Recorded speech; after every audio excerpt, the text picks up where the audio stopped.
So, if your name is Jacob Arthur Sullivan from Sullivan's Detailing KC or Dave from Massachusetts, tune in because this video is dedicated to the two of you. So, first things first, Dave, your girlfriend, she reached out and said, "Hey Darren, can you give a shout out to my boyfriend Dave?" So, here's your shout out. Thanks for tuning in.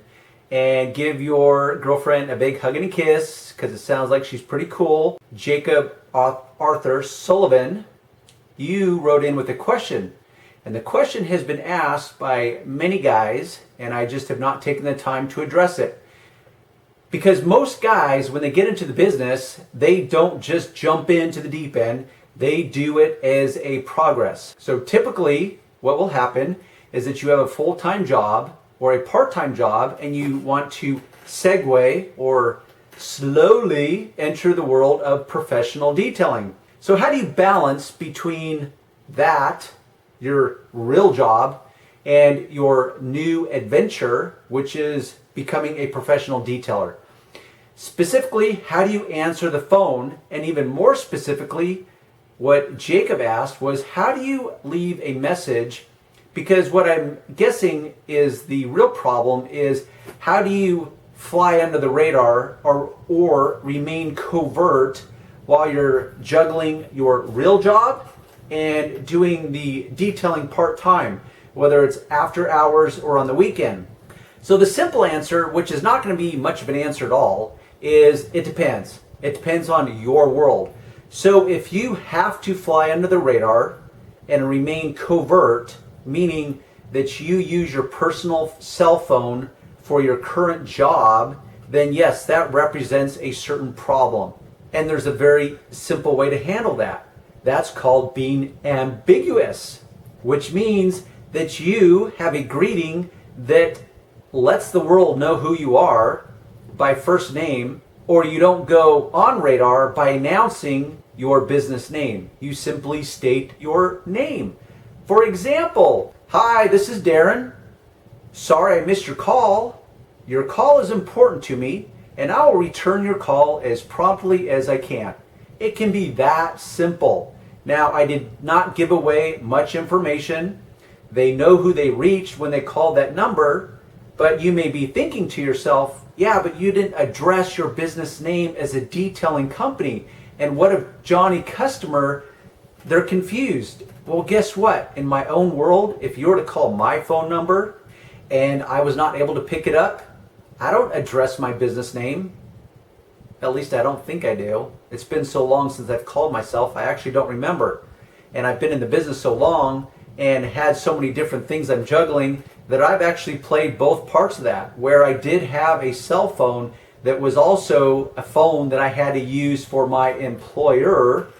And so I couldn't just announce to the world. Or I had times where I actually juggled a separate business on the side, and I certainly didn't want those customers calling and thinking, "Hey, wait a minute, I just reached Darren, but now he's talking about this detailing services, but yet I'm trying to reach Darren because he handles my print and promotions." I'm confused. So it really depends on your situation. So if you have to fly off the radar or be off the radar because of your current employer, just keep it ambiguous. Just state your name. "Hello, this is Jacob Sullivan. Sorry I missed your call." It can be that simple. Or if you don't have to use your phone, then by all means announce your business name. "Hello, this is Jacob with Sullivan's Detailing KC. Sorry I missed your call. I will return your call as promptly as I can. I appreciate your business," and leave a message following the beep. That simple. So hopefully that answered your question. But there's more, so hang on, because to me the bigger question is, and this has to do with the fact that I talk to endless guys all over the country, all in the name of detailing. And there is a theme that is revealing itself to me that I want to address, and I think this is an appropriate time to address it, and that's called personality. Let me apply some basic rules for you, which is that people want to do business with people they consider nice or friendly. Whether you're talking about the actual greeting itself, that people will hear if you're unable to answer the phone, or if you're able to answer the phone, it's this.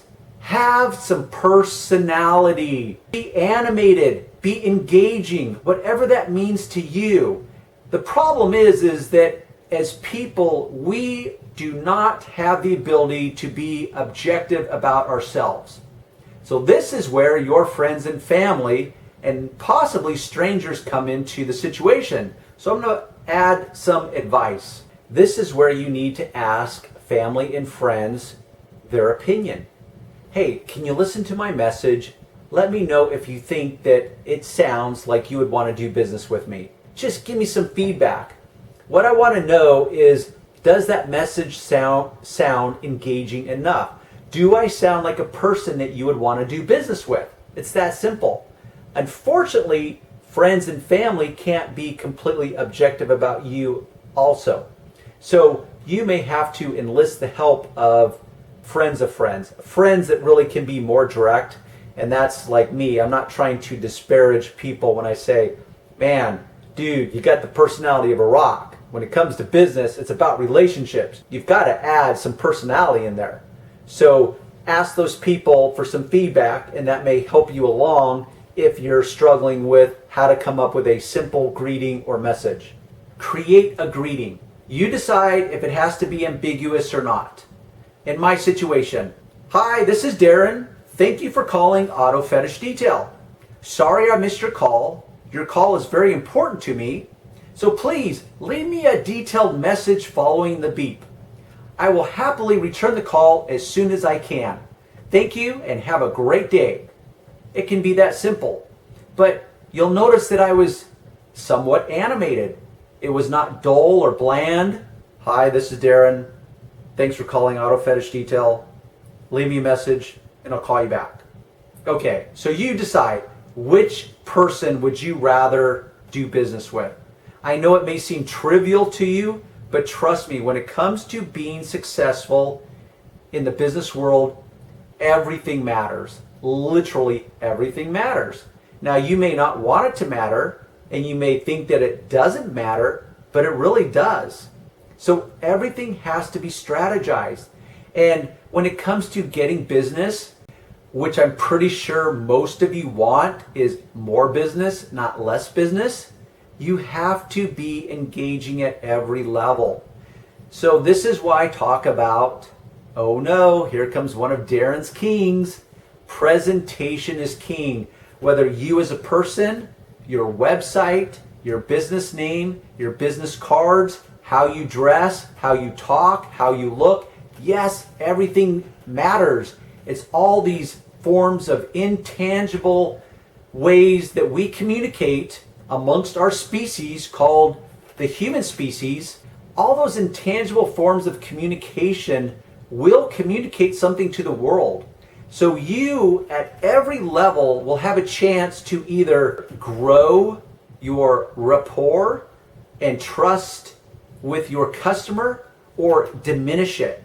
Everything you do speaks volumes about you as an individual, you as a business owner, you as a professional detailer. Everything. Okay? You may not want it to be everything, but trust me, it's everything. And just so you know, it may not be at the conscious level of your customer or your potential customer, but trust me, it matters. And you can observe this strange phenomenon in your own life, and that's what's called self-awareness or just awareness. So there's certain things, and this is where it's called the sixth sense. I call it your spider senses. So when the hairs on the back of your neck stand up, or you get that sensation within inside, and the little buzzer starts going off in your head, and there's this little warning sign, and it can be both good or bad, but that's kind of at the subconscious level. So these intangible forms of communication that are non-verbal, you are communicating to the world, and you have the ability with what you're presenting to the world and how you're presenting it to either build your reputation in a good way, build the trust, build your rapport, or diminish it. So your greeting, whether it's a recorded greeting or how you pick up the phone, is important. Like I said, people want to do business with people they like that are friendly and engaging. So make your message engaging. Add some emphasis on the words. Add some humor perhaps if you can in a message. Whatever you feel is appropriate based on your personality. Because I talk to a lot of guys and there's a theme that keeps showing itself up, and that is that I talk to these guys and it's like, oh my gosh, you really, it's like you have the personality of a rock. And I know that sounds harsh, and by all means I'm not trying to disparage anyone out there, and for the most part I only engage with people past the first or second time with people that actually have some personality. So if you're questioning out there, it's like, oh wow, I wonder if Darren's talking about me. Well, the simple answer is no, I'm not. Because I talk to endless guys and customers too, where it's literally they have the personality of a rock. And it's like, I want to go to sleep after 3 seconds into the conversation. Okay, don't be that guy. Have some personality. So on your message, add some personality to it.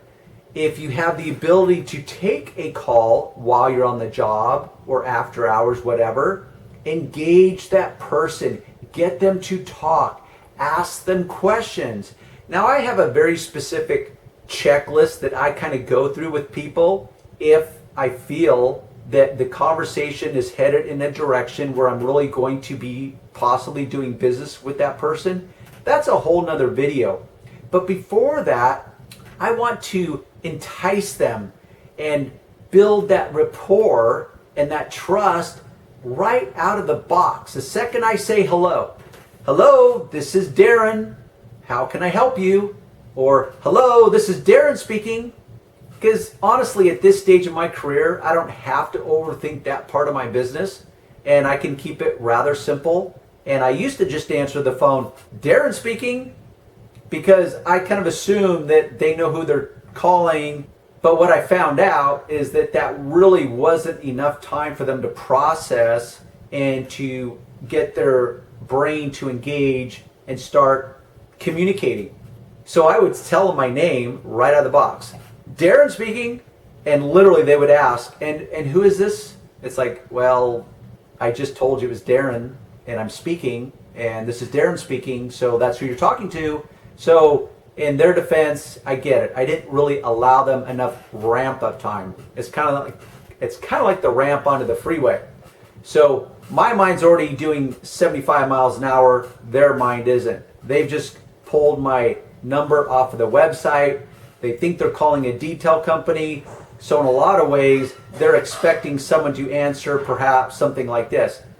Hello, Auto Fetish Detail. How may I be of service? But I don't do that. So what I have now started to do is answer, hello, this is Darren speaking. So it kind of gives them a little ramp up period to engage. It's like, oh, okay, because I still get asked, and rightfully so, because I don't announce my business name. I get asked, oh, is this the detailing company? Or is this the mobile detailer? Or is this the guy that does RV detailing? Or is this the guy that does boat detailing? The simple answer is yes, it is. But I get them to talk. It's like, oh yeah, you've reached Darren. Yes, this is Auto Fetish Detail. Yes, that's the right number. How may I help you? Do you have some questions I can answer for you? I get them start talking. Does it always go my way? Of course it doesn't. I get many douchebags on the phone and it drives me crazy. Okay, because all they do is they look up on the internet. I come up on the first page. They see my number. They call the number because they just want what they want, which is a detail or whatever. It's like, oh, okay. Hey, I need to detail my car. How much does that cost? I already know they're not my customer. And once again, that's a video for another time. What I would like to do is a little homework assignment for you guys, which is underneath the comment section, if you have any entertaining stories or words of wisdom from your own personal world, or maybe you have a different strategy that you apply because you have done that. You've gone from working in the real world of work and you have transitioned into the fantasy world of detailing and owning your own business, and maybe you have a different strategy. Share it with everyone. Maybe there's something else that I haven't heard about or I haven't used in my own world. So share it, or simply make a comment, give it a thumbs up, give it a thumbs down. If you hated it, if you didn't learn anything, if you just want to say, Darren, you suck, I'm okay with that. But leave me a comment, because it makes my videos more relevant and it's going to help more of you, who I then in turn can help more of you by you helping me. See how that works? We all help each other. So until next time.